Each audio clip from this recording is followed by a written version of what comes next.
welcome to Powered by Magic, where we discuss topics surrounding magic and common. or not so common questions. Let's take this journey together. Hi, I'm Tatiana, And I'm Sylvia. and we are coming to you from Eugene, Oregon. We invite you to conjure up a room and ride with us. Yay! How's your week going? Pretty good. I'm back to a regular work schedule. I hung out with a friend yesterday. I watched her play video games because I actually enjoy watching people play. And then went swimming with Tatiana earlier in the week. Yeah. So, yeah. The river was not bad. Not bad at all. It was actually kind of warm, at least to me. Yeah, this time I was chilled a little bit, but it warmed up for me. It Yeah. did. And we had those chair things with the pool noodles. Yeah, converted a pool noodle into a chair. Nothing like the Dollar Tree to help you, set up for a season. Mm-hmm. How about you? How's your week been? My week has been good. I think I haven't been house sitting, so that's been good. Ooh, yeah. That's a nice break. We got our business cards in. Yes, woohoo! Yay! So yeah, for our business, I can't talk. For our business, we got our new business cards in. We're excited about that. And I went kayaking. I don't know, again, I guess, because I think the last time I had gone 3 times, so I went again just yesterday. And it was fun and peaceful. It was beautiful out there. And then there was a spider in my boat, and it became not so much fun and not so much peaceful. And I rowed back as quickly as I could to discover yet another spider, so I was really glad to get out of the boat. And it's really not making me happy. But I had fun while I could, and it was beautiful weather. Yeah. So that's kind of what I've been up to. Oh, and I should warn everybody, I have my cat in here again. She's always in here. And she is being needy and looking for trouble, I think. So just be forewarned, we might have extracurricular noises today. Mm-hmm. Here she comes. There she is. All right, shall we start with today's episode, Becoming a Witch? All right. Well, how do you become a witch? One of the ways and one of the things that I've seen people become a witch from or by is being called by a deity or finding a deity. And that requires, sometimes if you're being called by the deity, you'll have dreams, visions, you'll have synchronicities, which is just, weird things happening and it connecting to a particular deity, it seems. Now, you use your intuition and kind of your common sense as well with the synchronicities because, if you live in an area with lots of crows, seeing a crow is not a big deal.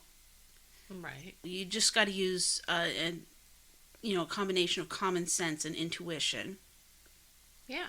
Finding a deity, often you do lots of research, you leave offerings for whatever deity you feel particularly connected to, and you try and begin a relationship with that deity by talking to them and, leaving the offerings and so on and so forth.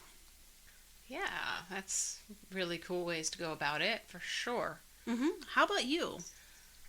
Well, for me, my experience was, first of all, I researched it. I didn't know really much of anything, so I wasn't connected to gods or goddesses at the time. And for me, that was definitely where I ended up connecting, was with Freya. I didn't want to use a direct name, so I changed the name to what suited me and what I felt was correct. And with that, I felt the connection with a story that went with it. So it was nice to start with research and then realize that there was past life connection, and that sort of revealed itself over time. Mm-hmm. Also, just having it come to you, maybe you already know gods and goddesses. Perhaps it's as simple as that. You don't have to research it. Now, another way to decide if that's the right one for you is actually doing sigil work, working with the name and seeing if you can break it down into something that looks like the energy of what feels right. Mm. And I did that with mine. I think it helped me to go, yeah, this does feel right. This brings out the energy of what I'm feeling, and it just sort of solidified. I think that is how the deity for me came in, and again, I added to it. Mine is Freya of the fairies, because I connected very much with fairies, and then I was revealed over time a story around that. And to me, that story is past life information. Okay. Okay, so let's move on, I guess, unless you have anything else to add to that. No, I have nothing to add to that. Okay. Well, moving on, there is, going about becoming a witch is to have your research. And having the right resources is imperative, really. Yeah. There is so much out there, and nowadays so much of it is online. I'm not as familiar with the online world. We do use online to do our research, so I'm becoming more aware of sites that are good. I left this more up to Sylvia because this is more her ballpark area. I'm still the old-fashioned, I used books. That's what was available at the time. And so I know some authors that are quite good, some names which I'll share here now. Scott Cunningham is a tremendous influence in witchcraft today and how it came about. The book that I actually learned that I was a witch, for sure. I mean, I knew I was a witch, but the fact that I could connect with other witches, that other people thought the same way, that book is called The Truth About Witchcraft Today by Scott Cunningham. Also, there is Ravenwolf. She's very well known. She was also one of the starters in the new movement. And the most famous book that I'm aware of, that at least the time that I was learning, was To Ride a Silver Broomstick. Starhawk, yep, it's a really great book. For beginners, it's fantastic. It outlines pretty much everything. Okay. Starhawk is not necessarily for beginners. It's kind of the next step. But it is amazing to have that next step. And she does a lot of meditation work, just visualization. That's called the spiral dance. As I say, it's more advanced, but if you need that next step, then I highly recommend her. Then there is Conway, and I didn't get any titles off the top of my head. I forgot to look for the titles, actually. But DJ Conway is his name, and he has books out there, too, that are worthy of looking at. Okay, So cool. These are the authors that I highly recommend for beginners, because you can really count on their information to be very helpful and accurate. Yeah. In what is now witchcraft in Wicca, sense. Witchcraft, of course, is a much, much broader area, but bringing it into Wicca and the kind of what we have today, these are the ones that I would recommend. What about you? What do you have? The one I thought about was Buckland's Complete Book of Witchcraft, or the Blue Book of Witchcraft, as it is more popularly known, as far as I know. Yeah, I'd never heard of that, but that's so appropriate, right? Because it's a big blue book. Then there's Patheos.com, which is Patheos.com, which is a very good resource, and it has a lot of stuff on it. Another one that we've used quite a bit is LearnReligions.com, and it's just one word, Learn Religions, and then .com. And that one's really good. We use that for a lot of our research. Next section is your intuition. Yeah. Very important. Yes. Listening to it, working with it, being aware of it. Intuition, as far as I know, or as far as I understand, is just having flashes of understanding and not having any real clear pathway from the information that you've gotten to coming up with the answer for you. I just said becoming more aware of intuition is part of becoming a witch. Also discernment, which is being able to tell between intuition and the rest of the voices or voice in your head. It comes with practice and time. Yeah. It really does. It's difficult, and even with practice and time, Yeah. it's challenging. And that's sort of why we have some other tools also Yeah. that help tap into that subconscious of ours to sort of bring out what we already know, but maybe we weren't able to decipher between the two. Mm-hmm. Exactly. Like tarot. Yeah, exactly. That's a really excellent one. How about you? Okay, it kind of is the same, along the same lines. It's following what feels right and feeling. I think we all have those experiences where we go to do something and you're just like, oh, just, that pause, Mm-hmm. and and then we second guess ourselves so often, Mm-hmm. and don't listen to our intuition, and then we go, I knew this, and that's where we sit and remember that moment for the next moment, Mm-hmm. and go, wait a second, I had that flash of, maybe this doesn't feel right. Feeling, I think, is a lot of it. One step at a time is going to lead you to discovering what type of a witch you are, and that's through intuition. Follow it along, follow your passions. They often will coincide with your intuition. I don't know how to say it, I guess, but if you've got a passion, there's likely more connected to it than just, oh, I love this. And you probably do more with that passion than you realize. Mm-hmm. And it helps you to discover more about yourself and then bring that in and know that you're following the intuition. I hope that made sense. Mm-hmm. I don't know if that's making sense. It is. But for an example, you might get pulled to a spiritual shop because you have this passion for all things pagan, and you suddenly feel pulled to a spiritual shop, and then you are in there and you see, for me, this is what happened for me, is there was a place called Spiral Circle in Orlando, Florida. I went into that shop, didn't know anything, saw some books that were cool. That wasn't necessarily calling me at that moment. There was beautiful music playing and incense, and they had these pendulums. I was very curious about that, so that was what I was drawn to. That was what my intuition was saying, oh, okay, maybe I should go over there. I stood in front of them, and there's a whole process behind finding your pendulum. I think we covered that somewhere. Mm-hmm. But basically, we're going to get to that. Anyway, so I sat with it. There's some movement that goes on, but I think the important part of this was just being pulled to the pendulums. And then I picked a pendulum that was like my first tool. Mm-hmm. It really connected, and I knew it was the right thing. Mm-hmm. Pendulum work is also helpful in discovering your deity, even. That's what I was trying to remember earlier.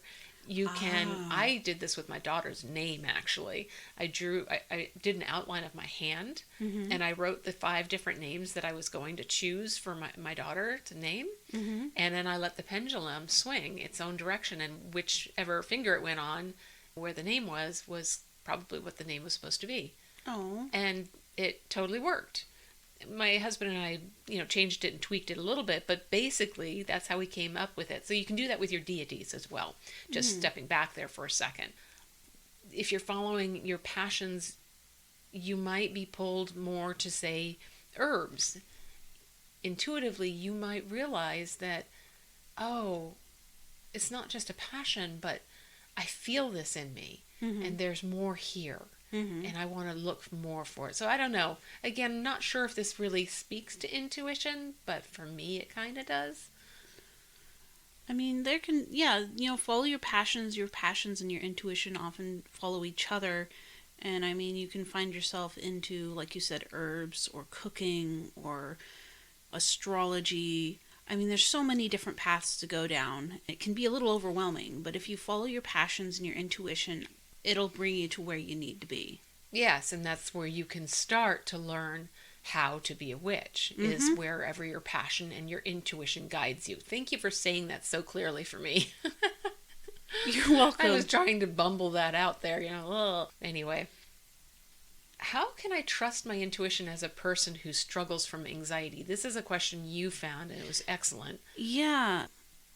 One thing about, intuition is calm and it's not mean and it's not afraid. It's going to be a very calm, very, I almost want to say stoic observation. Hmm. I'm not sure stoic is the right word, but it's definitely not like, hyped up on energy often. Oh, that's funny. I find that it can be very exciting sometimes. Okay. No, I mean, I can see like for me an intuition might come through and I'd be excited by it, but the intuition itself for me is very calm and very level-headed, I guess. Might be the word I'm looking for.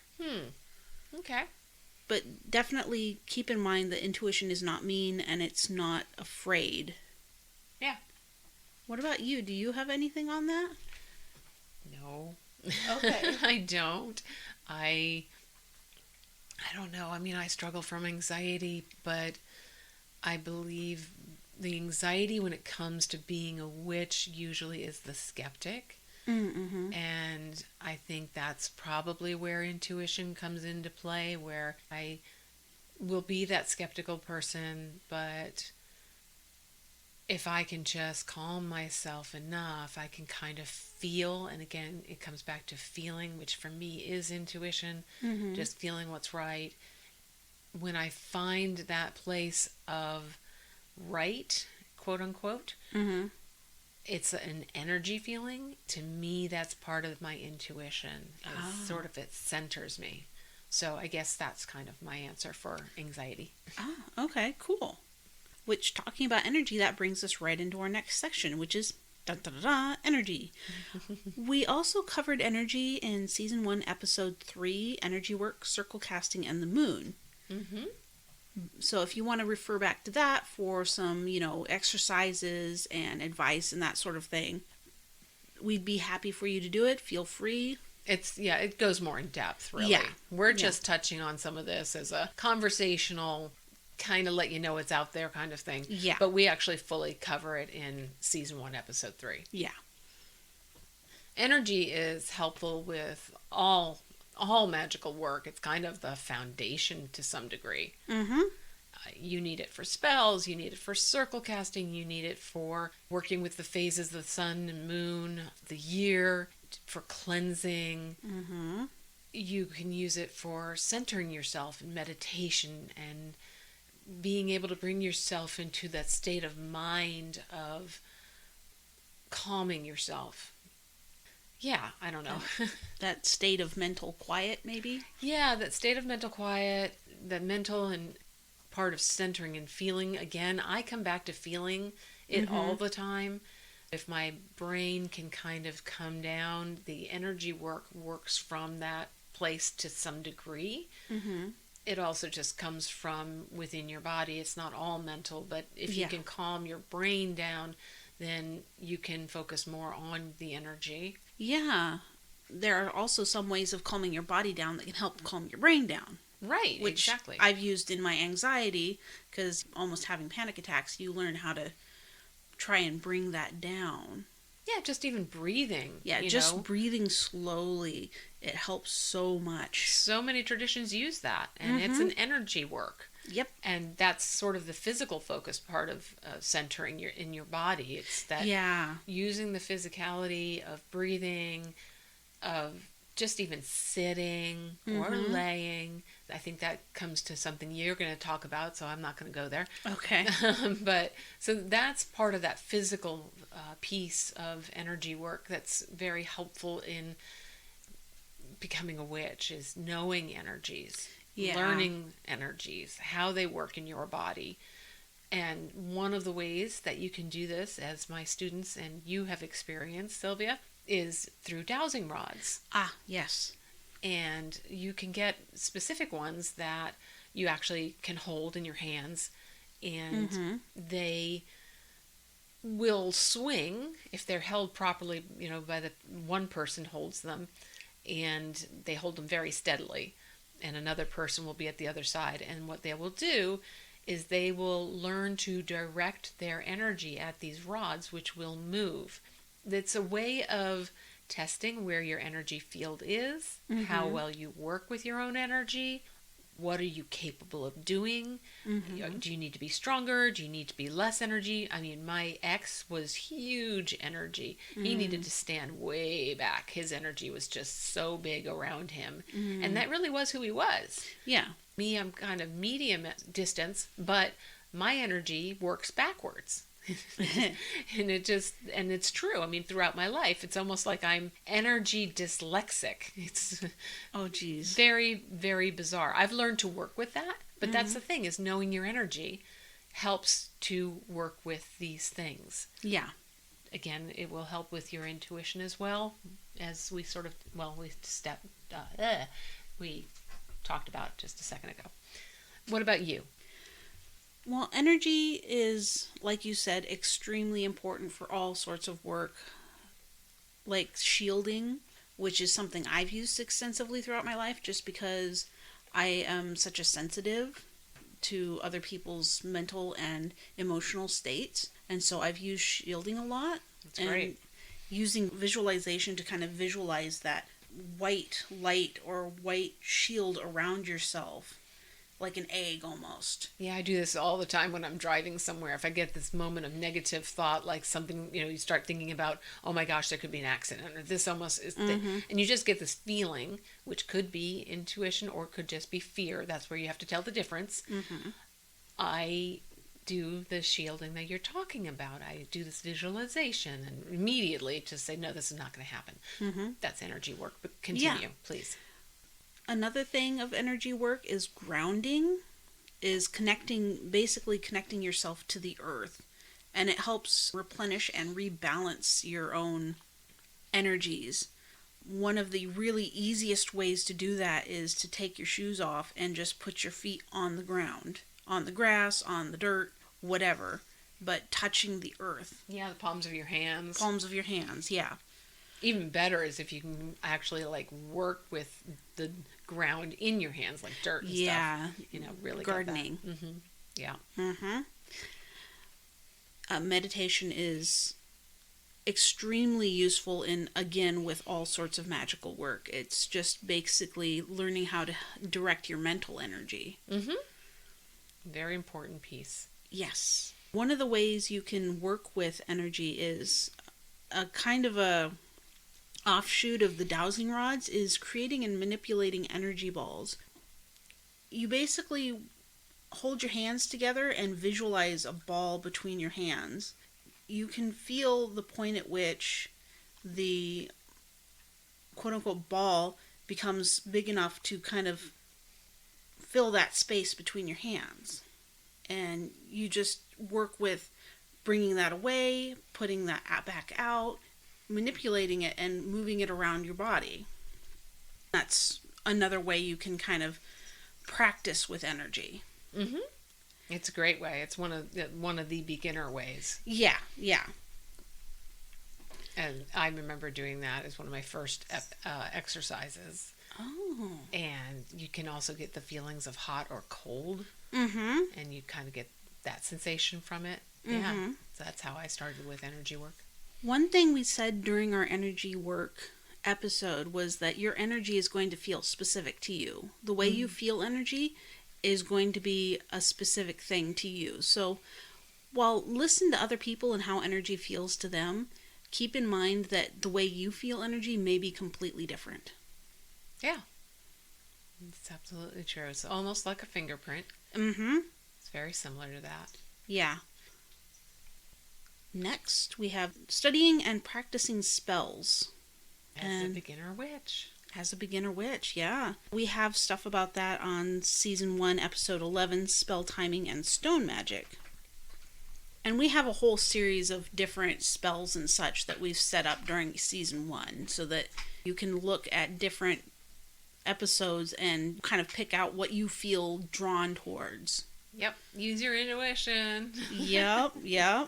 What do you feel drawn to? Yeah. And that really rolls into my first point here, is start off by imitating others in your spell work. Because when you haven't studied yet and you haven't researched yet, the best way to do is by imitation.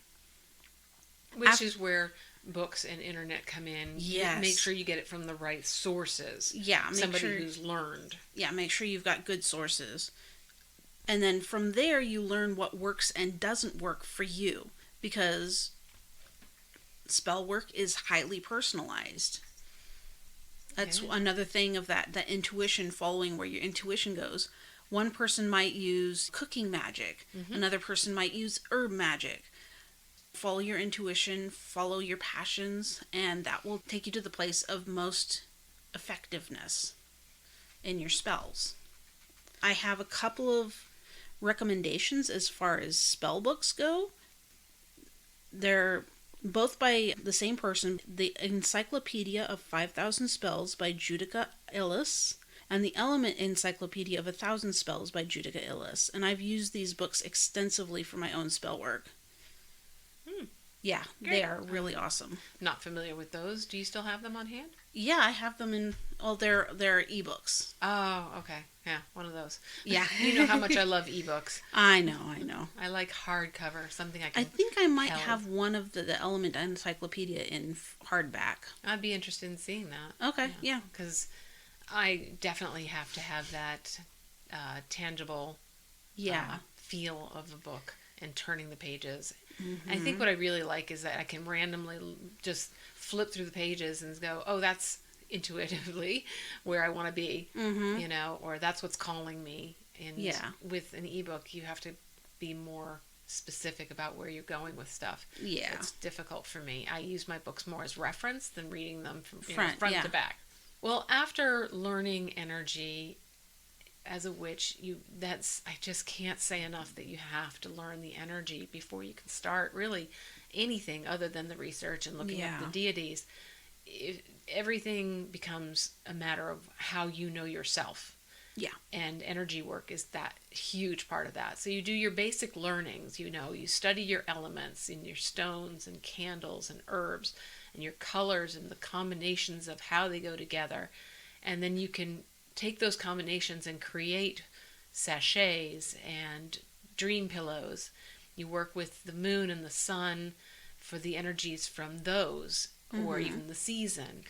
Yep. And you can do the sigils after that and so on and so forth. Yeah, it all comes from learning and the research, your intuition, the amount of energy work you've done. And so start small. And then, as we've sort of mentioned already, intuit what type of magic is for you. What resonates with you? As Sylvia said a few minutes ago, are you pulled to herbs, kitchen witch magic? Are you pulled more to stones or trees? Find out what that is. Start there. Because, again, your passion is what's going to lead you a good portion of the way. Yep. And if you start in that area, it's easier to learn. It's easier to work with. And then you can expand because, again, as Sylvia said, there is so much out there and it can be overwhelming. Yeah.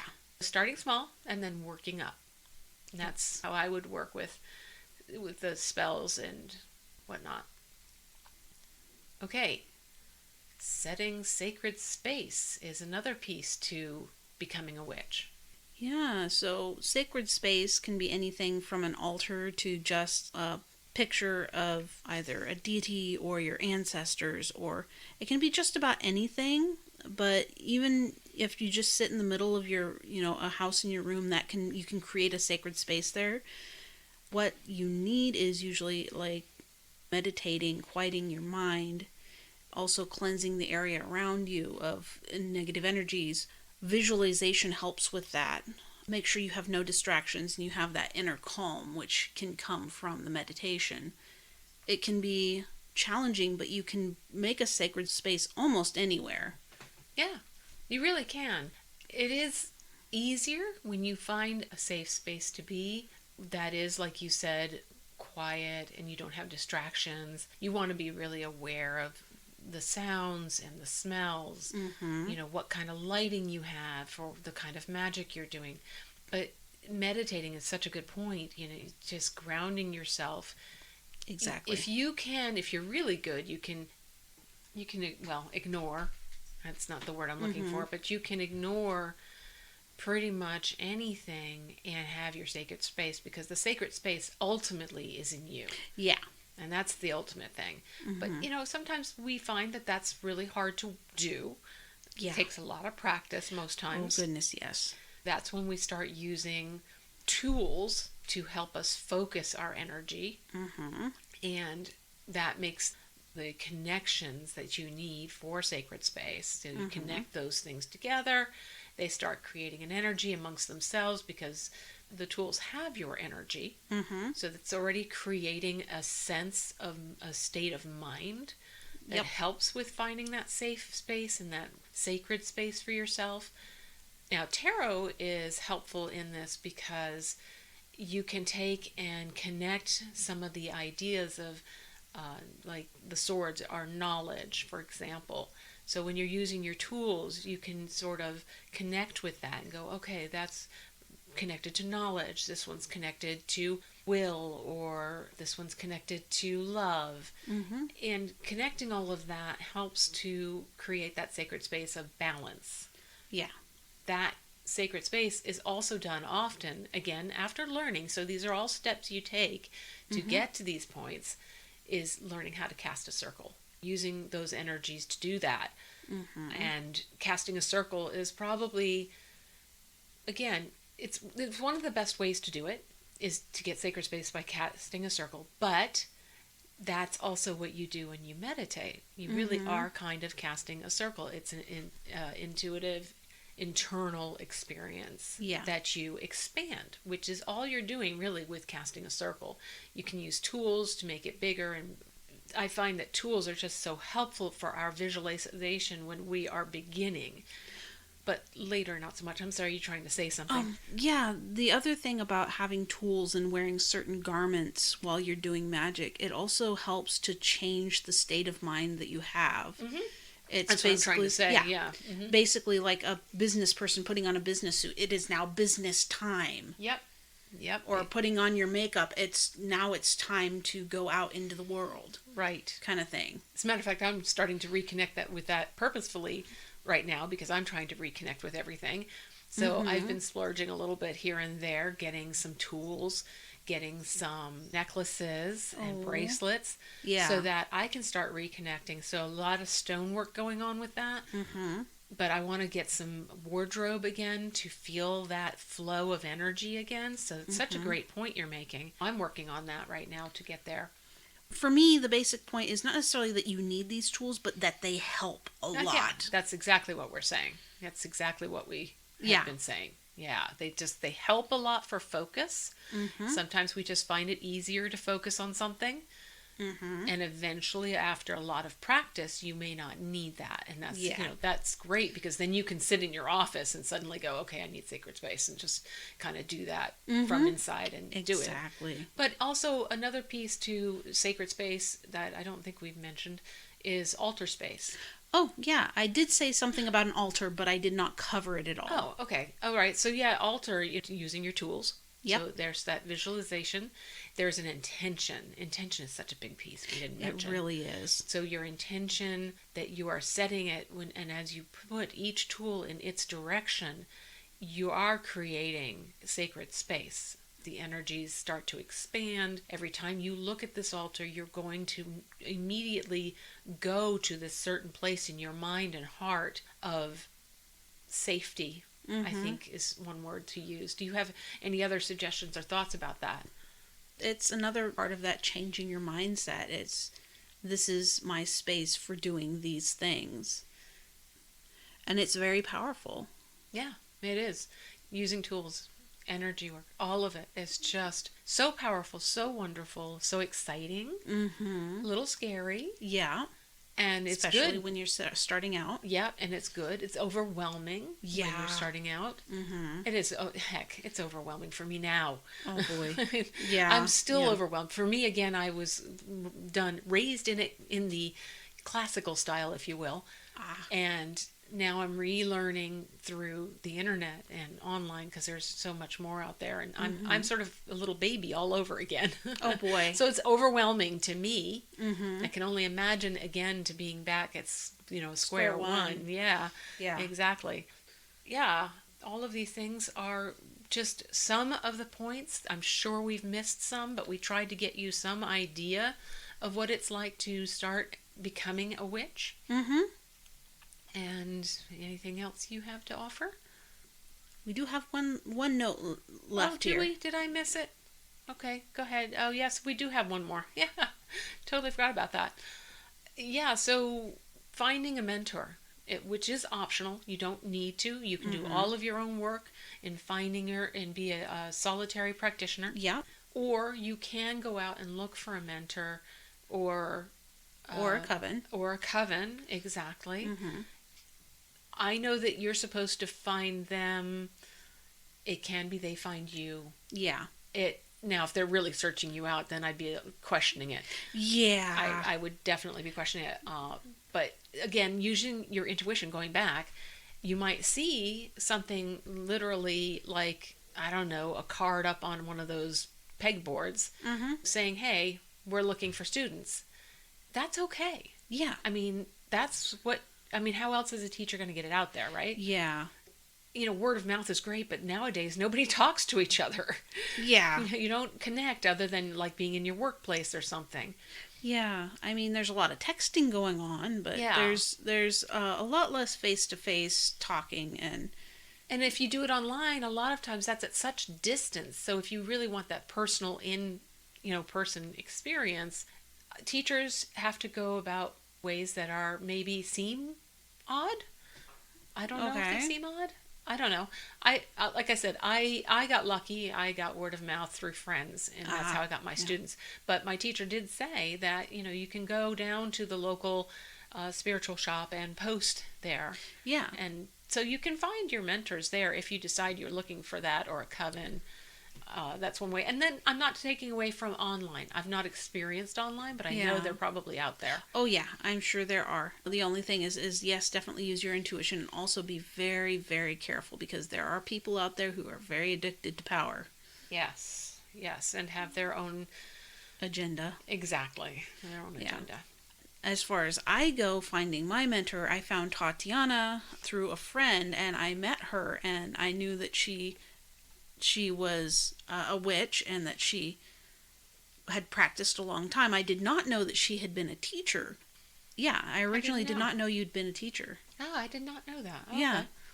I asked her 3 times if she would teach me, and at which point, after the 3rd time, she relented and and said, well, let's figure this out. And we did. It was really cool. Yeah, it really was cool coming together. Yeah, I just remember I had taught for a while and I had taken a long sabbatical. I had my own insecurities about teaching in. A student, you want to make sure they really, really want it. Mm-hmm. And they have to do that of their own accord. That's not something that I'm going to go up and beg you to do. I might say, hey, this is what I'm doing. Yeah. It's of interest to you? Okay, maybe not.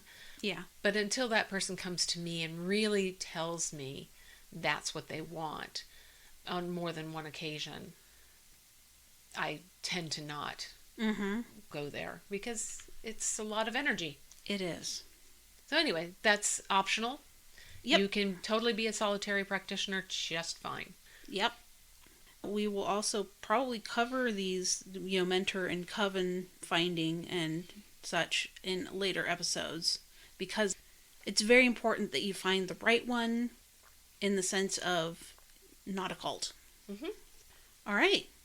Please rate us on iTunes, Spotify, or wherever else you've found us. Also come join us on Facebook, Twitter. We'd love to have you.